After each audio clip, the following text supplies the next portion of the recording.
Good afternoon. It's McCollum on Business. I'm Stephen McCollum, and for the next 30 minutes or so, I'm going to get you set up on what's happening around the market in the business world. Of course, we'll look at the Market Watch. We'll also look at stocks we're paying attention to today and all the national and local stories that you need to know. First of all, I'll apologize for my voice here today. It's long weekend, I guess, of bad weather. It just led me to this, but we'll make it through it. Get better tomorrow. And of course, as you notice, new set here at McCollum on Business as well.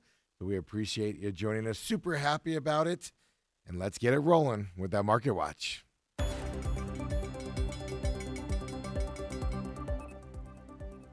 And today, how's Monday looking? Well, it's basically S&P 500 is rebounding today. It is up. AI, NVIDIA rebounds as well. EA, which we're going to talk about, Electronic Arts, surging here today because there's a takeover happening there in those video game worlds. And right now, Dow Jones is down the 29 points to 46,222. S&P 500's up 11 to the 6656. The Nasdaq's up 87 points to 22,572. That Russell 2K, the small cap index, is down 2 points right now to 2434. And then Bitcoin up big. Remember, it was trading in the 108, 109,000 range on Friday.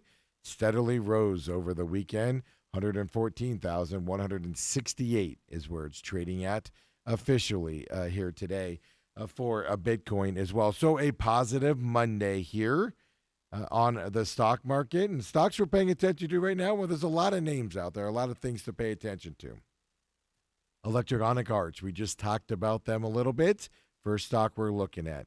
Now, it's only up 4.50% right now. It was up a little bit higher earlier today, but a big surge here in this stock today. The way they're phrasing it is this. I don't use words like consortium, but other people do, so I'll use that word. Consortium of investors announced it has struck a $55 billion deal to acquire EA, which is a video game maker, if you didn't know. And also, they're going to take it private as well. So this confirms kind of the rumors we had heard over the last week or so. By the way, one of the investors, leading investors in this $55 billion deal, Jared Kushner, the president's son-in-law, married to Ivanka there as well. So EA, Electronic Arts, up 4.49% today with that news that they are going to go private in a $55 billion deal out there. Now let's look at Oracle. We followed up with Oracle a lot. Yeah, the TikTok news. You had some companies downgrade them a little bit, right, as we talked about their expectation in terms of the cloud services that they provide. Well, they're down 0.24% here today, Oracle is. Investors continue to ask questions about the sustainability of the AI trade. And this is what we were talking about when we looked at the Market Watch. NVIDIA is rebounding today, but a lot of question marks on if this money, the funding, etc., on AI is going to be able to continue. Oracle's coming off an 8.2% weekly drop from last week. By the way, biggest drop since April 4th of this year. Back then, it slid 9% at that time. So Oracle not doing as good as you think it would do with all this news surrounding it, at least on the stock market. Now, let's get an update on Intel. We found out last week that Intel was they're shopping around to Apple, and NVIDIA is buying into them. They're shopping to Apple. They're shopping to some other Taiwan semiconductor. Well, Intel is, down today, 3.52%. So that just means the sell-off is happening after that run-off here, right, that Intel did last week with all of that news around it. However, if we look at the macro, right, the whole year of Intel's actually up 80% this year as well. 80% up for Intel this year. So a stock that struggled, new CEO, they're making some moves. Well, the market at least is happy with some of those moves out there as well. However, it's at relative strength index of 80. So basically what that means, it's vulnerable to a pullback, being 80% up this year. So pay attention to that pullback here on Intel. But as of right now, Intel's up that 3.54% here today. Later on when we come back, we'll look at a couple other stocks we got to pay attention to. AppLovin, Galaxy Digital, CSX, the railway company as well. We'll we'll take a look at here as when we come back and do our next Market Watch coming up. But first, lots of news over the weekend, as you all know, happens here. And Democratic and Republican congressional leaders, folks, they're still arguing and still trying to negotiate, and now they're headed to the White House. There is going to be a meeting today, if it hasn't happened already, with President Trump. And it's basically for an effort to avoid the government shutdown that is poised to happen here in just a couple days, right? But there's been no willingness, no ability, no willingness at all to budge between these positions that both the Republicans and Democrats have to get this passed. The government funding legislation, if it isn't passed and signed by Trump by Tuesday night, many government offices, obviously across the nation, will be shut down at that point. Non-exempt federal employees will be furloughed. And then that obviously is going to add a huge strain to not just the economy, but workers as well, as they wake up to no jobs coming up on Wednesday morning.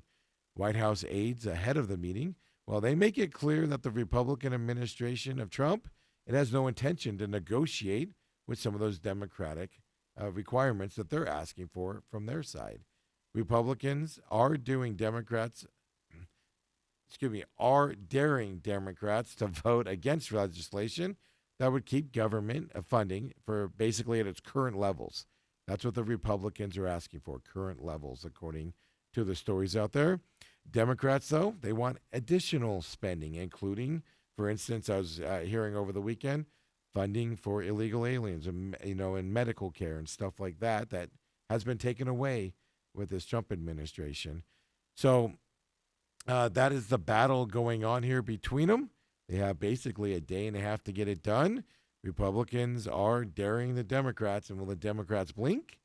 Or will they go ahead and finish up what they're talking about and shutting down the government as well? So other news out there we woke up to here today, well, President Trump came out and said he would impose a 100% tariff on all films, movies that are produced overseas and then are sent over here to the United States. So this is a threat that he made back in May, and that would, obviously have a big impact on Hollywood and their global business model that they use. Movies are not made, for instance, in Los Angeles anymore. They're made in Canada, Australia, some exotic locations over, in the Middle East as well. So this obviously shows Trump's willingness to extend protectionist trade policies into the cultural industries as well. We know he's doing the protectional trade policies and other items like steel, car manufacturing, etc. So now he's moving it into the cultural industries as well. But there is uncertainty now being put in for studios that depend heavily on cross-border co-productions and international box office revenues at the same time. Movies do not survive today with these budgets unless they get international dollars and box office money as well. That's where they get a lot of their funding from, right?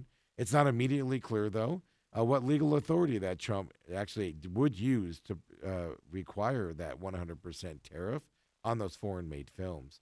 So some question marks here, right? The president, it floated that idea, like I said, back in May, but he offered a few details back then. In fact, in that time, he said the entertainment executives would be the ones to kind of talk to him and figure out if he should do a tariff or not and move forward. Well, today he decided he was going to do it himself moving forward here as well. The U.S. film industry, if you want to know some numbers, they recorded a $15.3 billion trade surplus back in 2023. It was backed by $22.6 billion in exports and international markets at that time as well. So huge, we're talking huge money in the film industries for these companies. Of course, we're talking Paramount, Fox, those types of studios that we're talking about moving forward. A lot of movies aren't even made here in the United States. It's cheaper for them to go overseas. Like I said, it's some exotic location and get it done over there is what it's cheaper for them to do. So, yeah.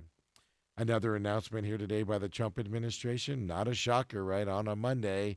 Well, there's a $625 million investment to boost America's coal industry. We know President Trump and his administration are moving away from the clean energy stuff and going back into coal. And that plan, well, it plans to aims to keep coal plants open, lower the energy costs of them, and also enable the U.S. to win the global race for that dominance in artificial intelligence. We all know here, right? If you follow here at McCollum on Business, the artificial intelligence industry needs power beyond belief, and any way you can get it there and get it quickly. And Trump's leaning toward the coal side of things. This $625 million investment includes $350 million. Excuse me, that was such a big number, I questioned it. Right, to modernize the coal plants and even reliable electric power and capacity. 175 million is going to be for coal projects that are expected to bring cheaper, more viable energy to rural communities. $50 million are going to be to upgrade wastewater management programs and extend the lifespan of coal plants and reduce operating costs. $25 million is going to be to enable coal plants to operate at dual feet, right? And then also 25 million is going to support investments with all to maintain the boiler efficiency that they need and that reliability for utilizing 100% natural gas. Huge money and investment here by the Trump administrations into this industry that, quite frankly, under the Biden administration was dying, and they were happy to let it die as well. The Trump administration called coal the backbone of steel production. Of course, steel being another big industry that the Trump administration is paying attention to. It's critical for cement production. Coal is as well, and also necessary, as I said, to get energy here for this AI boom. There's a lot of question marks around, but it's still out there and being paid attention to. And now we got to go to some more AI stuff, as we were just talking about the AI boom there. Some question marks on the market today about AI. Is the spending sustainable? Well, some more job losses coming, reportedly, around AI as well. The Lufthansa Group, they came out on Monday. It's an airline group, of course, and they said they would shed 4,000 jobs by 2030, and it's all because of artificial intelligence being implemented into their company. Digitalization and consolidating the work there among member airlines is what they're looking to do with that artificial intelligence. So here's the problem. Lufthansa is currently reporting strong demand for travel, and they're actually having really strong profit predictions in the years ahead. This isn't like the airlines here where they are struggling and having some issues. Lufthansa's having some success.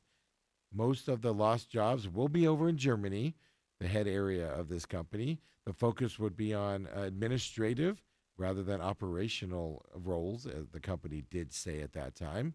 Lufthansa was moving to deepen the integration among member airlines within their group, and they want to revive which activities will be no longer necessary in the future. So basically, duplication of work. Maybe the computer can take it over. AI can take it over a little bit easier. And those are the roles they're looking at. If you don't know Lufthansa Group, it includes Germany's biggest airline there, Lufthansa.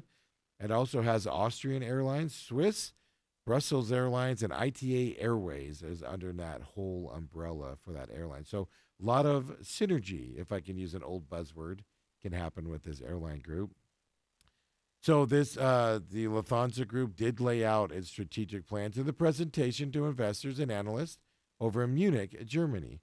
They said it was seeing strong demand for at least air travel, and they also say they limit offerings on flights due to that basically stretched supply chains for planes and engines. So they're basically saying they're at capacity in terms of what they can do and what they're making at that point. So basically, there's a tight market there in that market to keeping planes full and boosting their revenue from that Lufthansa group. So they said they expect significantly increased profitability by the end of the decade.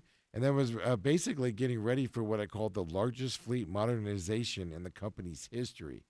They want to add more than 220 new aircraft by 2030, including 100 long-haul aircraft as well. So kind of a different story over there for Lufthansa in terms of their success there. For them compared to, as I said, American Airlines, Delta, etc., here in the United States. Interesting difference here between those companies, right? Hey, if you're a Kroger fan, you're a DoorDash fan, you're a Kroger and DoorDash fan. Obviously, Kroger's the parent company here of Fry's food stores here in the Valley. Well, starting just a couple days, October 1st, DoorDash is going to offer delivery from Kroger's 2,700 U.S. stores. This was a joint announcement that came out earlier today. DoorDash first partnered with Kroger back in 2022. It started delivering flowers and those types of things to people, prepared meals, for instance. It was a limited number of stores that they tried it out at. Well, DoorDash was only delivering basically sushi from 900 Kroger stores and flowers from 700 Kroger stores up until this point. So starting on Wednesday here, October 1st, Kroger's full assortment will be available to DoorDash customers coming up here. So can get delivery now. More items here with Fry's here in the Valley / Kroger. So if you're interested in that, well, there you go. Have them deliver it directly to you. It takes a little stress out of your day going to that grocery store, right? And unfortunately, you still have to pay the prices of the stuff, right? That we are dealing with there. And then I put this story farther down in here because I didn't want to irate the coffee drinkers out there. But we got to talk a little bit about it, right? Yes, if you're a coffee drinker, you're paying more for coffee prices, here in the Valley, here in the United States, let alone the Valley as well. Prices are at near record levels due to the global production headwinds and higher costs from imported coffees from, of course, the tariff that are out there as well.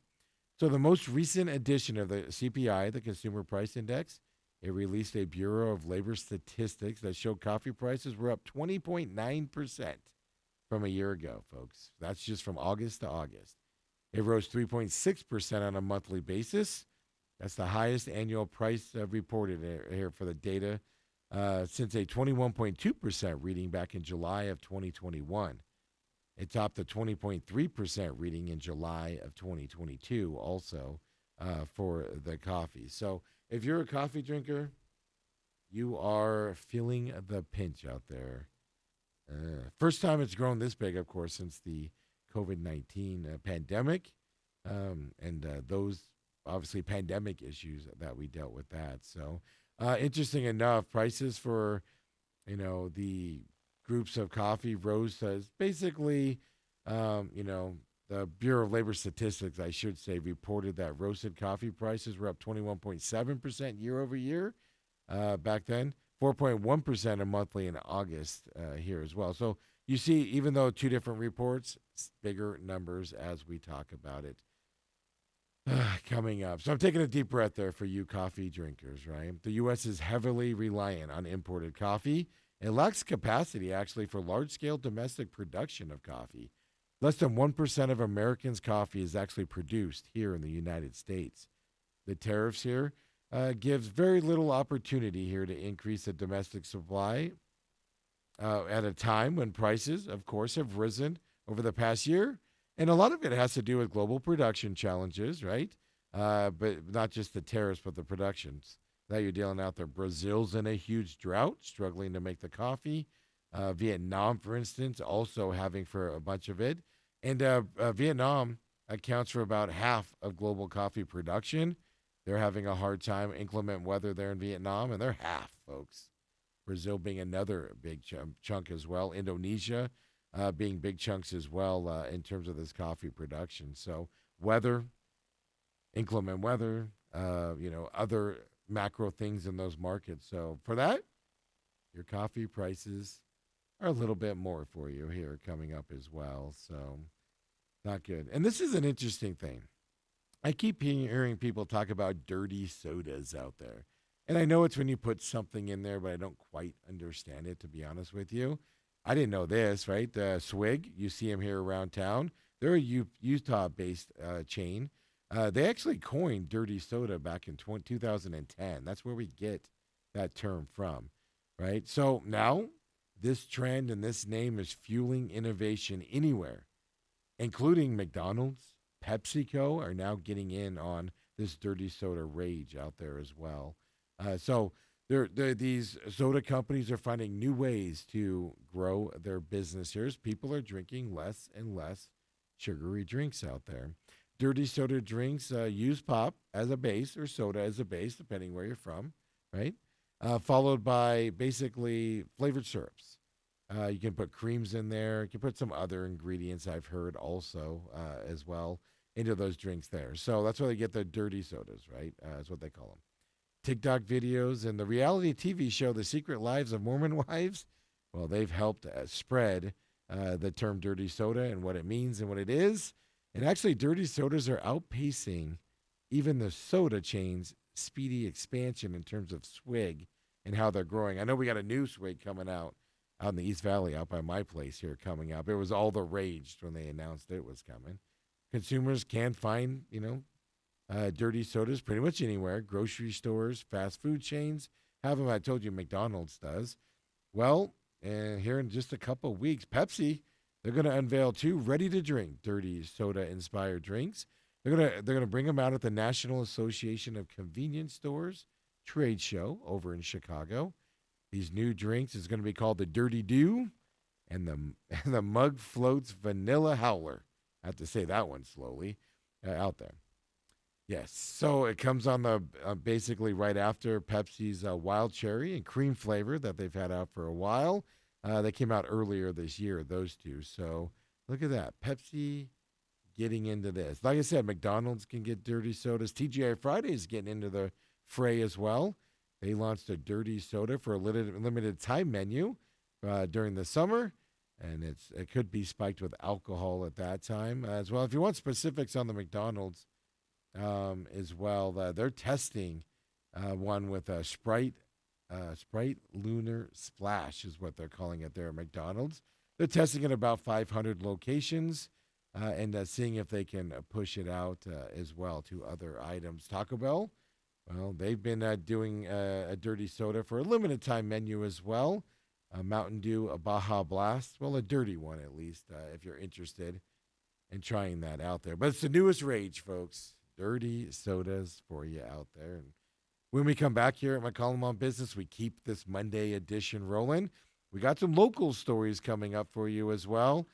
Well, Flagstaff Unified School District, losing some money. We'll talk about that. Axon, well, there's a lawsuit there again. Not a shocker, but that is going through the change. Well, those of us with electric cars, we just moved our studio into this nice setup. Love the background. Let us know your feedback on that. But it might take me a little bit longer to get here in the morning starting Wednesday. I'll fill you in on that as well. And then if you've ever wanted to own a basketball floor, I've got one for you that you can buy if you got the time and the money for that. Come on back, folks. McCollum on Business.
And we're back here, McCollum on Business, Monday edition. Appreciate you joining me. Of course, I'm Stephen McCollum. New setup here today. Yes, we're in a new studio. Third time we've moved here with the iteration of the programming here. But earlier today, we did our first show here in this new studio. The main event as well. Now it's a new studio, but temporary stuff. We got some desks on order and things like that. But the main event is up at Robat TV right now, of course. Podbean as well, all your local podcasting stations, Apple, Spotify, etc. both up there as well. Me and Dale Hellestrade get you caught up over the weekend. Diamondbacks, of course, wrapping up their season as well. ASU on Friday night, the college football weekend, Ryder Cup. There's so OnDemand Robat TV. Of course, you can catch it on the new YouTube page as well, as that is out there for the clips and that fun stuff for you. Of course, this show's live at 11 o'clock. Pit Stop, the Look Back show. Normally we do that on Monday, but with the move, we're going to tweak some things, get some things ready. So Pit Stop, the Look Back show, will actually be up tomorrow on Tuesday, just to give you the programming note there for that. And we'll get it rolling. Bruce Cooper's joining us on the main event tomorrow as well. And then The Real Matrix.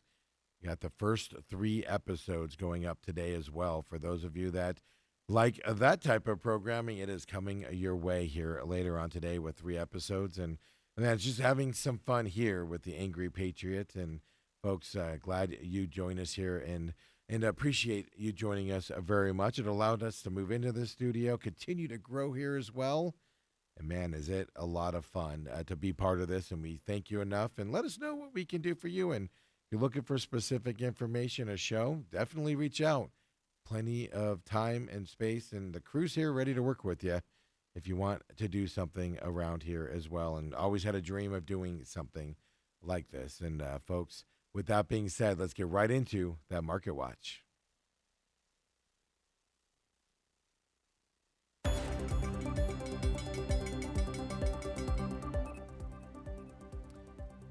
And, wow, look at this. Looking at some breaking news right now, but everything's kind of turned around on us a little bit. Obviously, Russell 2K is about flat right now, is what we're looking at.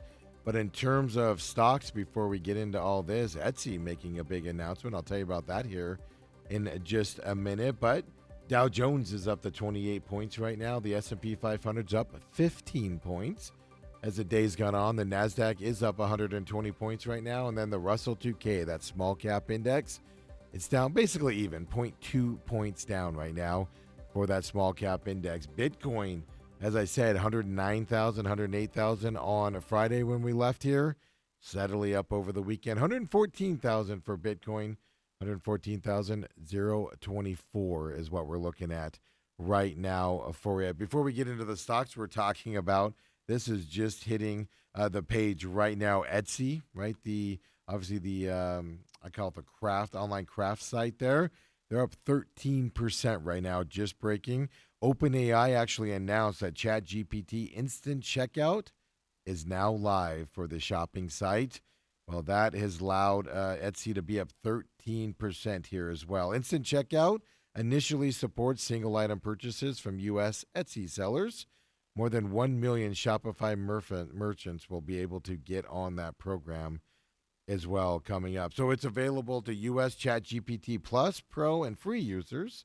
OpenAI plans to expand regional availability in the future. So 13% up for Etsy right now based off of that news. And then let's talk about the stocks that we had planned to talk about. AppLovin's the first one, or of course, as we call it here on the program, AppLovin. They're up 5.48% right now, AppLovin is. Morgan Stanley hiked its price target for the mobile technology company. It's all the way up to $750. Well, it was at $480, so they hadn't adjusted it for a while because AppLovin's had some success this year. Morgan Stanley said on 10/1, meaning Wednesday, AppLovin will launch its self-serve tool for non-gaming. This is a key catalyst, Morgan Stanley says, to grow its ad business and prove that it can tap into billions of ad dollars outside of the gaming industry. Morgan Stanley likes the way it's going, moved its price target to $750. AppLovin's up 5.38% here today. And then you got Galaxy Digital's the next one we're going to look at.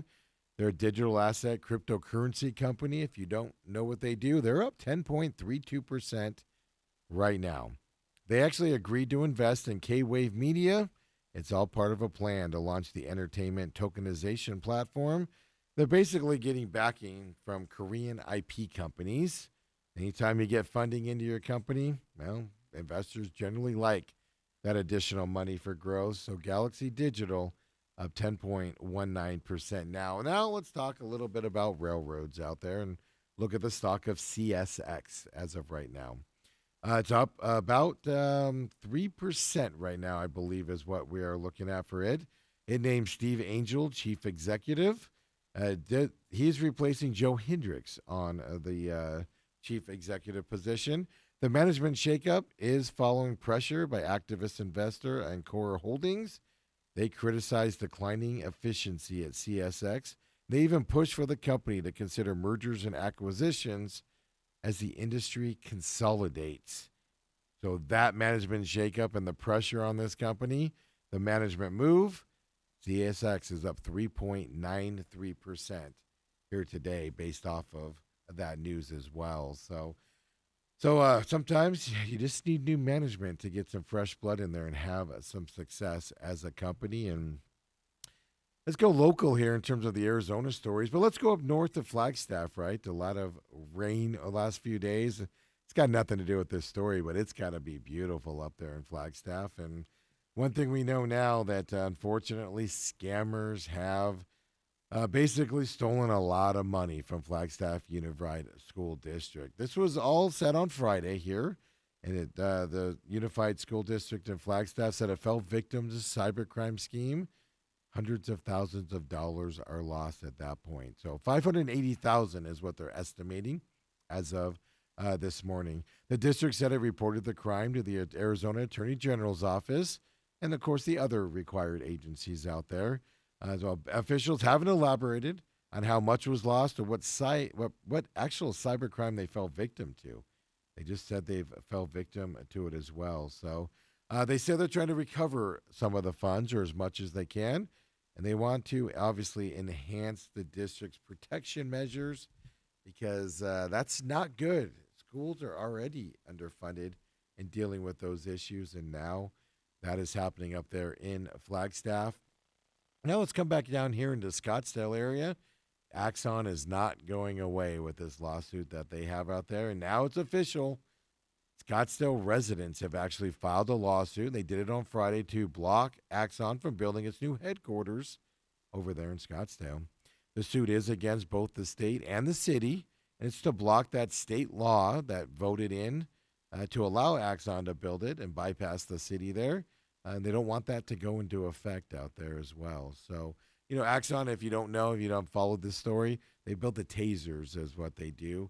And the hang up here is those 1,900 residential apartments in that area that the residents don't want. And the state legislature passed a bill to kind of favor toward it. That's where these lawsuits are coming through because the Scottsdale voters have a petition. They want to go to vote in 2026. State law kind of overseeded it with the law that was passed.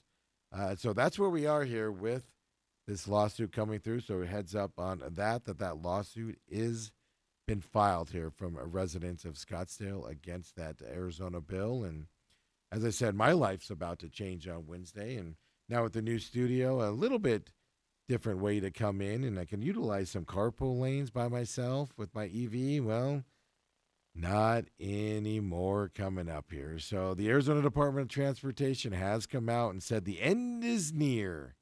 Yes, this is that 2005 federal law. It allowed drivers of EVs, cars and trucks, right, to use the HOV lanes regardless of the number of occupants. Well, unless Congress, they're trying to keep the government open. Why aren't they just bypassing that? And they should bypass that and just worry about us HOV guys, right? But October 1st is where they have to pass it by, or pass an extension as well. The statute's going to expire on Wednesday. So heads up here is what I'm doing. I know I'm making it about me, but it's also about you guys as well, man. Don't get in that carpool lane on Wednesday if you're a single occupant at that point during those time frames. So $400 fines at least is what hits you if you drive in those lanes. So it's an expensive mistake to make, and see how it works out there. We don't know. ADOT actually doesn't break down, county by county on who uses it, how many single, occupant people use it and stuff like that. But ADOT did say 160,000 vehicles, have those, EV plates, right? Those blue and white cloud ones out there. that designate them as alternative fuel. 160,000 vehicles statewide. A spokesman for ADOT said, given the privileges that have existed until now, he assumes the vast majority of those cars and trucks are here in the Phoenix metro area, is where he says they're probably all are. So, federal dollars were used to build those extra lanes. That's why it was a federal law for single occupants to go into those lanes as well. It's kind of why it goes into the federal side of things. And because you're like, why can't the state just pass one? I don't know if the state can, but that was the original reason why it was a federal law to do that there as well. So,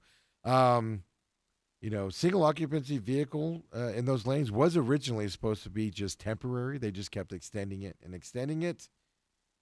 Will they extend it again is the question as well. Don't forget, September 30th, tomorrow, is also the last day you can get those EV rebates for vehicles, either used or new. You have to have it, purchase it by tomorrow and paid for, or you lose the $7,500 new credit, $4,500 used one.